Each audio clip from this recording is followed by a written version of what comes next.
பிதாவாகிய தேவனுக்கும் உலக இரட்சகர் ஆண்டவராய் இயேசுவுக்கும் ஆவியான தேவனுக்கும் மகிமையும் துதியும் ஏறெடுக்கும் நாள் இந்த நாள் ஆராதனை நாள். 1 யோவான் 1:7 பரிசுத்த ஆவியான தேவன் இந்த ஆராதனை நாளில் உங்களுக்கு நமக்கு சொல்லும் ஆழமான ஒரு சத்தியம்.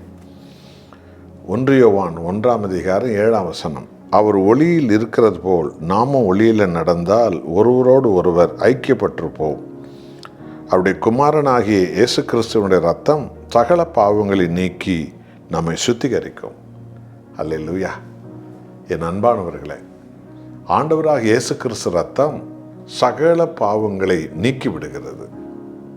இதான் மனம் திரும்பும்போது ஒவ்வொருவருக்கும் கிடைக்கிற மாபெரும் விடுதலை, பாவ மன்னிப்பு, ரட்சிப்பு. நமக்கு கருத்து தந்த நாள் முதல் நாம் பாவத்தை விட்டுவிடுகிறேன் என்று மனம் திரும்பும் நாள் வரைக்கும் இருக்கிற சகல பாவங்கள் ஆண்டவராக இயேசு கிறிஸ்துவனுடைய பரிசுத்த இரத்தத்தால் நாம் கழுவப்படும் போது, மனம் திரும்பும் போது தான் இது நடக்கும். எல்லா பாவங்களும் அழிக்கப்படுகிறது சிலுவையில். அதோடு மாத்திரமல்ல, சகல பாவங்களை நீக்கி நம்மை சுத்திகரிக்கிறது. அதாவது ஒரு பரிசுத்த சிந்தை, ஒரு உத்தம சிந்தை, பாவத்தை வெறுக்கும் ஒரு இதயம் நமக்கு ஆவியானவரால் கிடைத்து விடுகிறது. இந்த ஆராதனை நாளில் இதை தான் நாம் எப்பொழுதும் பெற்றுக்கொள்ள வேண்டும்.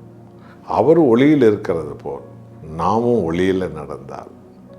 ஆகவேதான் பரலோகத்தின் ஒளியானவர் அன்றைக்கு சீனாய் மலையில் மோசேக்கு பற்றி எரியும் அக்கினியாய் வெளிப்பட்ட தேவன் நமது உள்ளத்தில் நம் பாவங்களெல்லாம் கழுவி ஒளியின் தேவனாய் ஆண்டவர் இயேசு மனம் திரும்பவர்கள் உள்ளத்தில் வந்து விடுகிறார்.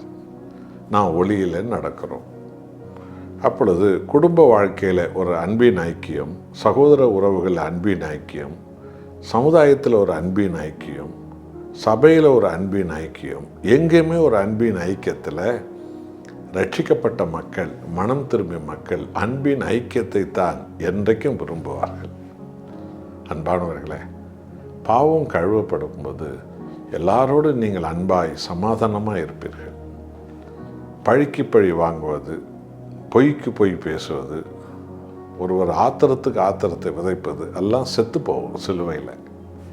இந்த தவக்காலத்தினுடைய விளைவு நம்ம எல்லாரும் இருட்டை விட்டு வெளிச்சத்துக்கு வர வேண்டும். சாத்தானின் இருட்டை விட்டு இயேசு கிறிஸ்துவின் வெளிச்சத்துக்கு வருவது ஒளியின் பிள்ளைகளின் வாழ்க்கை.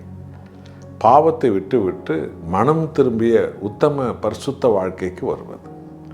இயேசு கிறிஸ்து ரத்தம் நம்ம மேல் தெளிக்கப்படுகிறது. நாம் கழுவப்படுகிறோம்.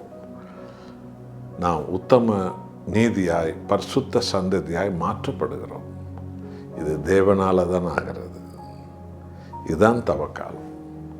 இந்த ஆராதனை நாளில், ஆராதனை வேளையில் சகல பாவ அநியாய அக்கிரமங்களை, விரோதங்கள் எல்லாம் அறிக்கையிட்டு விட்டு உமது இரத்தத்தால் என்னை கழுவும், உம்முடைய ஆவியால் என்னை கழுவும். ஆண்டவரே, உம்முடைய மகளாக உன் பாதத்தில் என்னை சேர்த்து கொள்ளும். உன் முகத்தை நான் தரிசித்து ஜெயம் பெற்ற ஒரு வாழ்க்கை வாழ பலன் தாரும். என்னை ஆசீர்வதியும் என்ற தைரியத்தோடு நாம் கேட்க முடியும். என்னை சுகமாக்கும், என்னை உயர்த்தம், என்னை ஜெயம் பெற வைத்தருளும் தகப்பனே இயேசுவின் நாமத்தில் என்று விசுவாசத்தோடு நாம் சொல்ல முடியும். அப்படிப்பட்ட பலனை கர்த்தர் இந்த தவக்கால நாட்களில் உங்களுக்கு தருவாராக. நாம் ஜெபம் செய்வோம். நல்ல ஆண்டவரே, உண்மையான மனம் திரும்புதல் பாவ மன்னிப்பையும் ரட்சிப்பையும் கொடுக்கிறது. இதற்காகவே எங்கள் ஆண்டவராக இயேசுவே, நீர் உலகத்தின் பாவங்களை சுமந்து சிலுவையில் எங்களை மன்னித்தீர்.